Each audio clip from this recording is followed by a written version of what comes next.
نحمده ونستعينه ونستغفره ونعوذ بالله من شرور أنفسنا ومن سيئات أعمالنا من يهده الله فلا مضل له ومن يضلل فلا هادي له وأشهد أن لا إله إلا الله وحده لا شريك له وأشهد أن محمدا عبده ورسوله أما بعد فإن خير الحديث كتاب الله وخير الهدي هدي محمد صلى الله عليه وسلم وشر الأمور محدثاتها وكل محدثة بدعة وكل بدعة ضلالة وكل ضلالة في النار. اللهم صل على محمد وعلى آل محمد كما صليت على إبراهيم وعلى آل إبراهيم إنك حميد مجيد. اللهم بارك على محمد وعلى آل محمد كما باركت على إبراهيم وعلى آل إبراهيم إنك حميد مجيد. رب اشرح لي صدري ويسر لي أمري واحلل عقدة من لساني يفقهوا قولي. سبحانك لا علم لنا إلا ما علمتنا إنك أنت العليم الحكيم. أما بعد فأعوذ بالله السميع العليم من الشيطان الرجيم من همزه ونفخه ونفسه. بسم الله الرحمن الرحيم. إن عدة الشهور عند الله 12 شهرا شهرا في كتاب الله يوم خلق السماوات والأرض منها 4 حرم ذلك الدين القيم فلا تظلموا فيهن أنفسكم وقاتلوا المشركين كافة كما يقاتلونكم كافة واعلموا أن الله مع المتقين.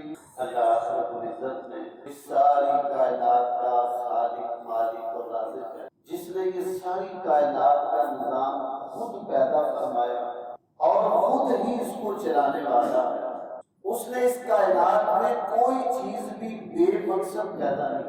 جو بھی حکم دیا، جو بھی پیدا کیا، اس میں اللہ مالک کی بڑی حکمت ہے. اس کائنات کے نظام کو چلانے کے لیے اللہ رب العزت نے سورج اور چاند کو پیدا کیا اور انہیں ایک سسٹم میں چلایا. کب سے اللہ رب العزت نے یہ سورج اور چاند کو پیدا فرمایا؟ تب سے لے کر آج تک اور قیامت تک نہ کبھی سورج چاند سے آگے جا سکا اور نہ کبھی چاند سورج سے آگے نہیں جا سکا. دونوں کو اللہ نے ایک مدار میں اپنے اندازے سے مقرر کر دیا اور کبھی ایسا ہوگا بھی نہیں. ہاں جب قیامت قریب آئے گی اس کی نشانیوں میں سے ایک نشانی ہے کہ سورج جو آج مشرق سے طلوع ہوتا ہے یہ قرب قیامت مغرب سے طلوع ہوتا ہے. اس سے پہلے سورج چاند ستاروں کے نظام کو کوئی چھیڑ نہیں سکتا، ان کو ہلا نہیں سکتا، تبدیل نہیں کر سکتا. پھر اللہ رب العزت نے یہ جو سورج اور چاند اپنے اپنے مدار میں گردش کرنے کے لیے مقرر کر دیا، ان کے اندر بڑی حکمتیں. یہ دن رات کا نظام یہ بھی اللہ رب العزت نے اپنی حکمت کاملہ سے مقرر فرمایا. آج تک ایسا نہیں ہوا کہ دن رات سے آگے چلا جائے یا رات دن سے پہلے آ جائے. جتنا نظام جس قدر اللہ نے سیٹ کیا وہ اسی کے مطابق چلتا ہے. پھر اس میں جو حکمتیں ہیں بس اوقات ہم انسانوں کو ان میں سے کچھ حکمتیں سمجھ آ جاتی ہیں اور بس اوقات وہ حکمتیں سمجھ نہیں آتی. لیکن اللہ رب العزت نے اس سارے کائنات کے نظام کو اپنی حکمت کاملہ سے اس کو ایک ترتیب سے رکھا۔ اسی اللہ تعالیٰ کی قدرتوں، تخلیقوں اور کاریگروں میں سے یہ ہمارے ساتھ جو ہیں یہ بھی اللہ تعالیٰ کی تخلیق، اللہ کے مقرر کرتا ہے۔ اور جب سے اللہ تعالیٰ نے یہ زمین و آسمان کا نظام بنایا، اللہ نے 7 مہینے دن ان کا نظام بھی مقرر کر دیا۔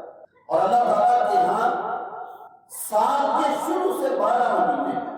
قرآن مجید میں سورہ توبہ میں اللہ رب العزت نے اس کا تذکرہ فرمایا ان عدت الشہور عند اللہ 12 شہرا، کہ بے شک اللہ تعالیٰ کے ہاں ہمیشہ سے مہینوں کی گنتی 12 ہے۔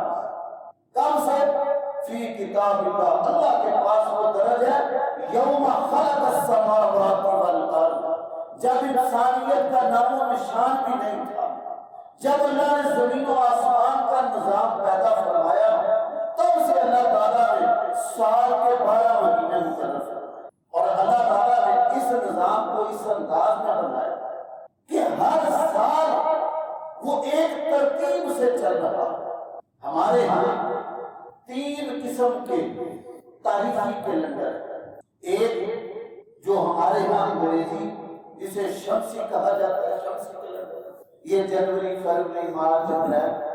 ایک ہمارے ہاں دیسی کیلنڈر ہے، یہ ساون، بھادو، آسو، کارتک، جسے ہم پنجابی میں سون، بھادو، آسو کرتے، مگر، پو، ماہ کہتے ہیں۔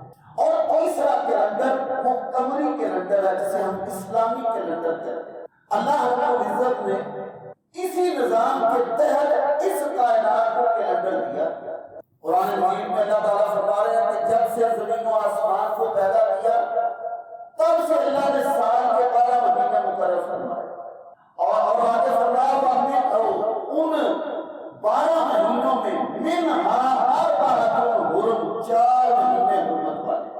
اب نہ تو یہ شمسی کیلنڈر کے تحت ہے، نہ یہ ہمارے دیسی مہینوں کے تحت، یہ صرف قمری مہینے، اسلامی مہینے جو ہیں ان کے تحت۔ ہماری جتنی بھی عبادات ہے ان کا تعلق بھی اسی قمری سال کے ساتھ، چاند کی تاریخ کے ساتھ، اسلامی مہینوں کے ساتھ۔ ہاں، وقت کے تعین میں وہ سورج کا نظام ہے، جیسے دن رات کی 5 نمازیں ہیں۔ اب ان دن رات کی 5 نمازوں کے جو اوقات ہیں نا، وقت، وہ سورج کے ساتھ متعلق ہے۔ فجر کا وقت ہوتا ہے جب طلوع فجر ہوتی ہے، سورج کے طلوع ہونے سے پہلے ایک روشنی نکلتی ہے، فجر کا وقت ہوتا ہے۔ ظہر کے وقت کا تعلق بھی سورج کے ساتھ ہے کہ جب سورج نصف نہار سے آگے چلے گا، ظہر کا وقت ہو جائے۔ عصر کا وقت ہے کہ جب سایہ ایک مثل ہو جائے، عصر کا وقت ہو جائے۔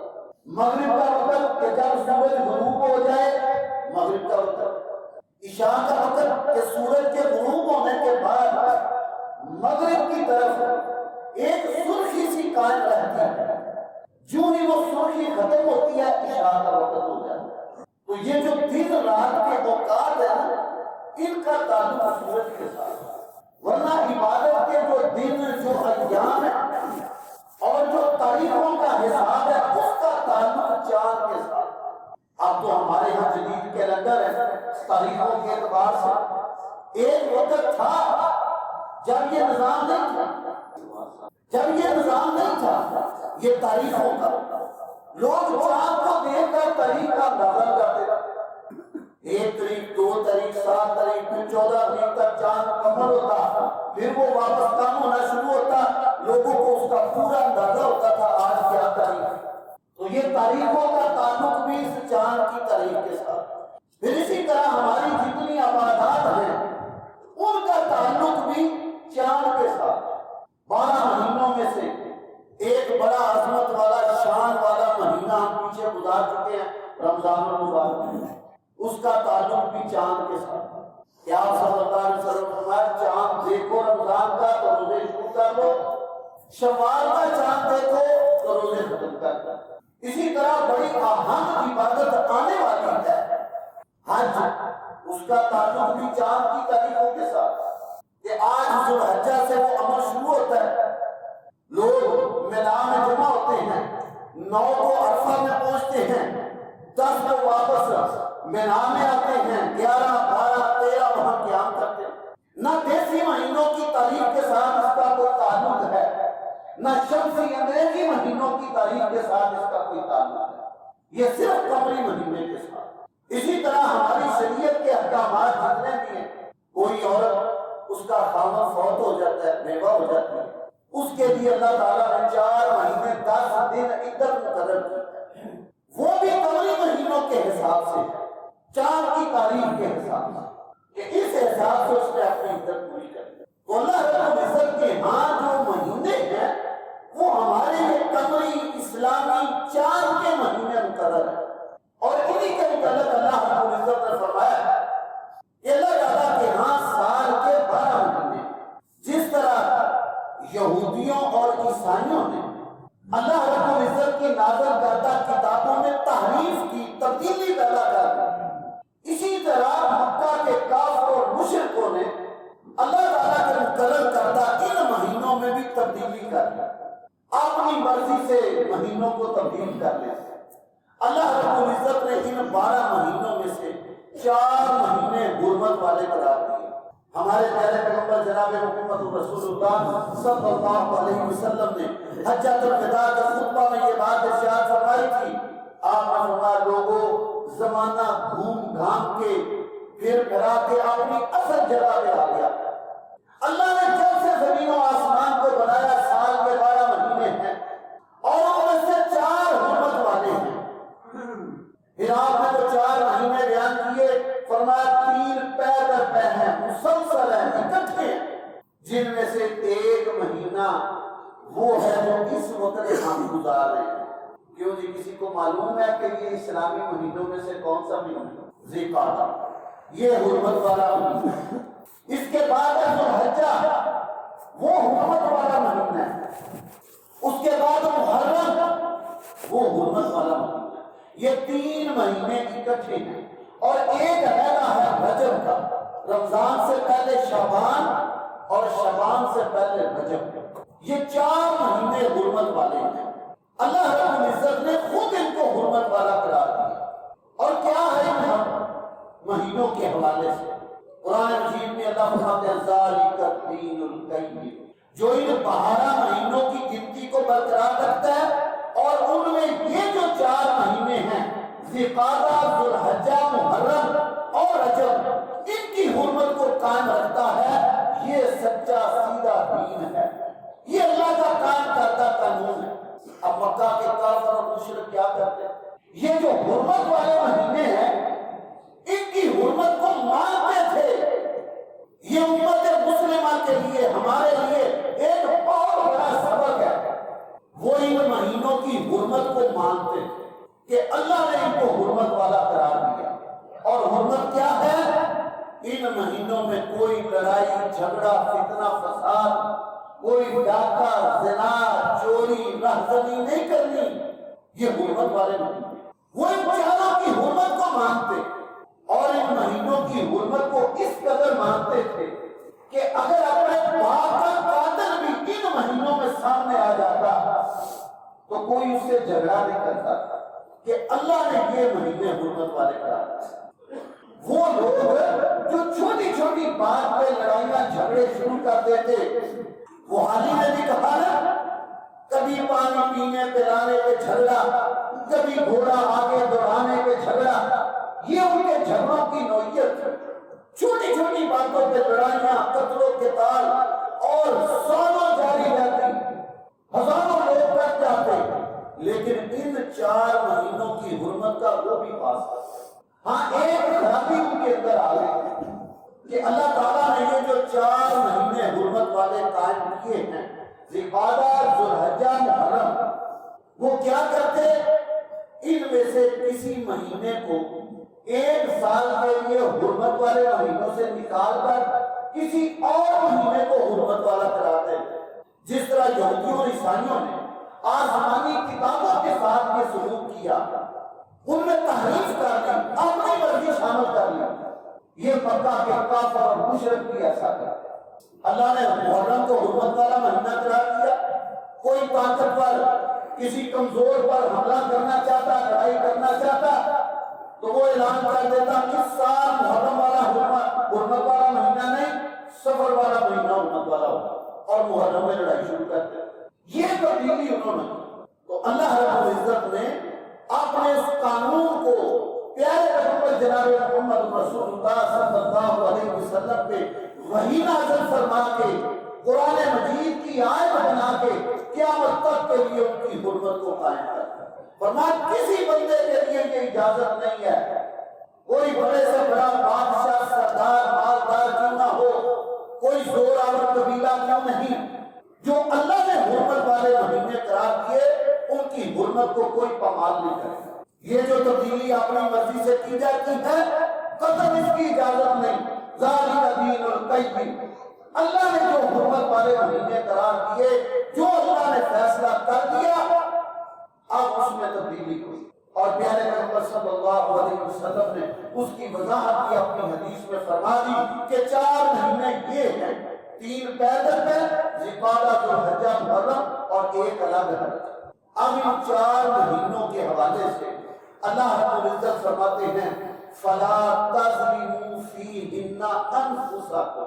یہ قرآن مجید ہے، 10واں پارہ، سورہ توبہ، اس کی آیت نمبر 36 اپنے اپنے گھروں میں جمعے کے بعد جا کے کوئی ترجمے والا قرآن اٹھائیں، اس آیت کا ترجمہ پڑھیں، اور اس آیت کا ترجمہ پڑھ کے پھر اپنے آپ کو اس آیت کے مطابق دیکھیں۔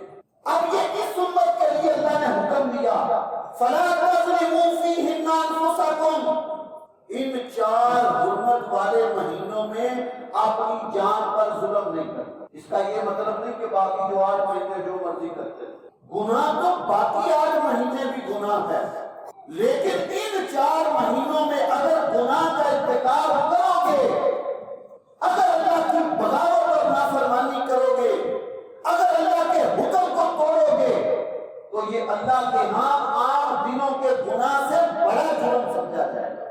اس کی مثال اس طرح سمجھ لیں، ایک آدمی مسجد سے باہر کسی کے ساتھ جھگڑا کرتا ہے، اسے گالی نکالتا ہے۔ کوئی بھی ذی شعور انسان سمجھ جائے کہ یہ گالی نکالنا اچھا کام نہیں ہے، لیکن اگر کوئی آدمی اللہ کے گھر مسجد کے اندر گالی نکالے تو ہم سب یہ سمجھیں گے کہ اس میں بہت بڑا گناہ کیا۔ باہر گالی نکالنے کو اتنا بڑا گناہ نہیں سمجھیں گے، وہی گالی اگر وہ اللہ کے گھر مسجد میں آ کر نکالتا ہے تو ہم سب اس کو بڑا جرم سمجھتے ہیں۔ یہی انداز ان 4 مہینوں کا ہے۔ عام مہینوں میں باقی کے جو 8 ہیں ان میں کیا ہوا گناہ بھی اللہ کے ہاں بہت بڑا ہے، جس کی جو سزا بیان کی گئی، لیکن اگر وہی گناہ انسان ان 4 مہینوں میں کرے گا تو اللہ کے ہاں اس کا بہت بڑا وبال اس پہ۔ یہ اللہ تعالیٰ کا فیصلہ ہے، وہ کچھ دنوں کو، کچھ مہینوں کو، کچھ لمحات کو خاص کر دیتا ہے۔ جیسے نیکی کے حوالے سے عام شہروں میں ساری زمین اللہ نے پیدا کی، مکہ بھی اللہ نے پیدا کیا، ساری مسجدیں اللہ کی ہیں اور بیت اللہ بھی اللہ کا ہے، لیکن جو مکہ کی حرمت ہے، جو بیت اللہ میں عبادت کرنے کا اجر ہے، وہ دنیا کی کسی جگہ پر نہیں ہے، حالانکہ جگہ ساری اللہ تعالیٰ کی۔ جو نیکی کا اجر و ثواب رمضان المبارک میں ہے وہ عام دنوں میں نہیں ہے۔ اسلامی مہینے کے مطابق 354 یا 355 جو دن راتیں ہیں، کسی رات کا مقام لیلۃ القدر جیسا نہیں ہے، حالانکہ ہے وہ بھی رات ہے، باقی کی بھی رات ہے۔ تو یہ اللہ تعالیٰ کا اختیار ہے، وہ جس کو چاہے خاص کر دے، جس کام کے لیے چاہے خاص کر دے۔ ایک بندہ اپنے گھر میں، اپنی فیکٹری میں، اپنی دکان پہ نماز پڑھتا ہے اور ایک مسجد میں پڑھتا ہے، تو ہم سب سمجھتے ہیں کہ مسجد میں آ کے نماز پڑھنے کا اجر زیادہ ہے۔ اسی طرح جو عام مہینوں میں گناہ کرتا ہے اس کا وبال تو اس کے اوپر ہے، لیکن جو ان 4 مہینوں میں گناہ کرتا ہے اس کا وبال بہت زیادہ بڑھ جاتا ہے۔ اب یوں تو ہم کہتے ہیں کہ یہ کتاب قرآن مجید یہ کن کی کتاب ہے، کن پر نازل ہوئی ہے، کس امت کے لیے؟ یہ قرآن مجید کس امت کے لیے؟ جی ہم کون ہیں؟ تو کیا یہ کتاب ہمارے لیے؟ تو اگر یہ کتاب اللہ نے ہمارے لیے نازل فرمائی، اس کا ایک ایک حکم ہمارے لیے ہے، تو کیا یہ آیت قرآن مجید کی ہمارے لیے نہیں ہے کہ جس میں اللہ رب العزت حکم دے رہے ہیں فَلَا تَظْلِمُوا فِيهِنَّ أَنفُسَكُمْ، ان 4 مہینوں میں اپنی جان پر ظلم نہیں کرنا، گناہ کا ارتکاب نہیں کرنا، گناہ سے بچنا۔ ذرا میں اور آپ غور کریں، کتنے ہماری زندگی کے سال گزرے، کتنی دفعہ یہ حرمت والے 4 مہینے ہماری زندگی میں آئے، چلو پچھلی زندگی کو چھوڑ دیتے ہیں۔ آپ نے خود اقرار کیا کہ یہ جو مہینہ ہم گزار رہے ہیں ذی القعدہ، یہ حرمت والا مہینہ ہے، اور حرمت والے مہینے کے متعلق اللہ فرما رہے ہیں فَلَا تَظْلِمُوا فِيهِنَّ أَنفُسَكُمْ، اپنی جانوں پہ ظلم نہیں کرنا۔ ذرا میں اور آپ اپنے اپنے گریبان میں جھانک کے دیکھیں، جب سے یہ مہینہ شروع ہوا ہے کتنے گناہ کے کام ہیں، اللہ کی بغاوت اور نافرمانی کے کام ہیں، کتنی اللہ اور اس کے رسول کی نافرمانیاں ہیں جو ہم اس مہینے میں بھی کیے جا رہے ہیں۔ ذرا سوچیں تو صحیح، کیا جب سے یہ مہینہ شروع ہوا ہمارے گھروں میں فلمیں، ڈرامے، گانے بجانے، بے حیائی کے آلات بند ہوئے؟ کیا ہمارے سودی کاروبار، حرام کے کاروبار، ہماری زبانوں سے جھوٹ وہ بند ہوا؟ کیا زنا بدکاری کے کام بند ہوئے؟ کیا ہمارے اندر کوئی مثبت تبدیلی آئی؟ میں اپنی ذات کے حوالے سے جو گناہ کرتا ہوں، کیا ان مہینوں میں جب میرے رب نے مجھے کہا ہے فَلَا تَظْلِمُوا فِيهِنَّ أَنفُسَكُمْ، وہ اپنی جان پر ظلم نہ کرنا، کیا میں اس ظلم سے بچا؟ اب کوئی اپنی جگہ میں سوچ لیتے، میری شکل و صورت وہ اللہ اس کے رسول کی مخالفت میں ہندوؤں، سکھوں، مجوسیوں کی شکل و صورت والی، ہمارے لباس اسلامی نہیں کافروں کے لباس جیسے، ہمارے گھر کا ماحول اسلامی نہیں کافروں کے گھروں کے ماحول جیسا، ہمارے گھروں میں ہماری عورتیں بے پردہ پردہ نہیں کرتی، لباس ایسے بے حیائی والے پہنتی ہیں، اور مہینہ کون سا ہے؟ حرمت والا، جس میں ہمارا رب ہمیں کہتا ہے فَلَا تَظْلِمُوا فِيهِنَّ أَنفُسَكُمْ، اپنی جانوں پہ ظلم نہ کرنا۔ کیا ہمارے دل اتنے سخت ہو چکے ہیں کہ اللہ کا قرآن ہم پہ اثر نہیں کرتا؟ اس کے پیارے پیغمبر جناب محمد رسول اللہ صلی اللہ علیہ وسلم کا فرمان ہم پہ اثر نہیں کرتا؟ 2 باتوں میں سے ایک ہی بات ہے، یا تو ہم یہ سمجھتے ہیں کہ یہ قرآن ہمارے لیے نہیں ہے، یہ پیغام ہمارے لیے نہیں ہے، یا پھر ہم یہ سمجھتے ہیں کہ ہم اتنے زور والے، اتنے طاقتور ہیں، کوئی ہمیں پکڑ نہیں سکتا۔ غور کرنے کی بات ہے، سمجھنے کی بات ہے، ہمارا رب ہمیں حکم دے رہا ہے، ہم کیا مجال رکھتے ہیں اپنے رب کے مقابلے میں کہ اس کی بات نہ مانیں؟ تو ہمارے رب نے ہمیں یہ پوری بات سمجھا دی کہ یاد رکھو، جب سے میں نے زمین و آسمان کو پیدا کیا ہے، سال کے 12 مہینے، اور 12 مہینوں میں 4 مہینے حرمت والے، اے میرے نبی کی امت کے لوگوں، تمہیں بالخصوص اس بات کا میں حکم دیتا ہوں کہ سال کے باقی دنوں میں بھی تم نے گناہ سے بچنا ہے، اور بالخصوص یہ جو 4 مہینے ہیں ان میں گناہ سے تم نے بچنا، ورنہ تمہارا رب ہوں، تمہیں یہ بات بتا دوں، جہاں نہ بڑا غفور رحیم ہوں۔ آج لوگ کہہ لیتے ہیں اور مولوی صاحب ہمیں نہ انہیں ڈرایا کرو، اللہ بڑا غفور رحیم ہے، وہی مالک جو کہتا ہے انی انا الغفور الرحیم، وہی کہتا ہے ان بطش ربک لشدید، تیرے رب کی پکڑ بھی بڑی سخت ہے۔ تو مجھے اور آپ کو اللہ کا یہ پیغام ملا ہے سورہ توبہ کی آیت نمبر 36 کے تحت کہ ہم اللہ کی مخلوق ہیں، اللہ کے پیدا کرتا ہے، اللہ کے عبد ہے، غلام ہے، ہمارا حق نہیں ہے کہ اپنے مالک کے حکم کی نافرمانی کرے۔ اللہ ہمیں کہہ رہے فلا تظلموا فیہن انفسکم۔ اب میرے نبی کی امت کے لوگوں، یہی امت ہے جس کو قرآن مجید میں نعمت اللہ نے کہا یا ایھا الذین آمنوا، یہی امت کے وہ لوگ ہیں جنہیں اللہ نے کہا رضی اللہ عنہم ورضوا، یہی امت کے وہ لوگ ہیں جو قیامت کے دن ساری امتوں سے زیادہ ہوں گے، یہی امت کے لوگ ہیں جو قیامت کے دن ساری امتوں سے پہلے جنت میں جائیں گے۔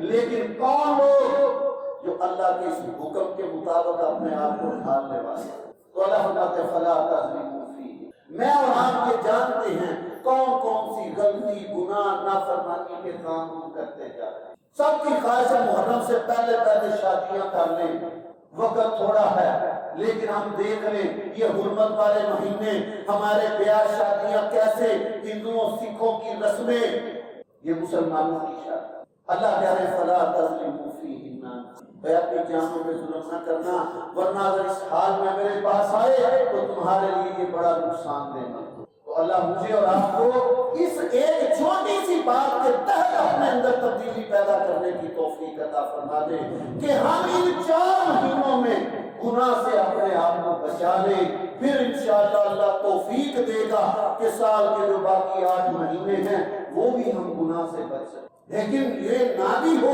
تو کم از کم ان 4 مہینوں میں جن میں بطور خاص اللہ نے گناہ کے کاموں سے بچنے کا حکم دیا ہے، ہم چھوٹے سے چھوٹے گناہ سے بھی پیچھے ہو جائیں کہ میرے اللہ کا حکم۔ اللہ مجھے اور آپ کو ان باتوں کو سننے کے ساتھ سمجھنے اور اپنی اصلاح کرنے کی توفیق عطا فرمائے۔ وآخر دعوانا الحمدللہ۔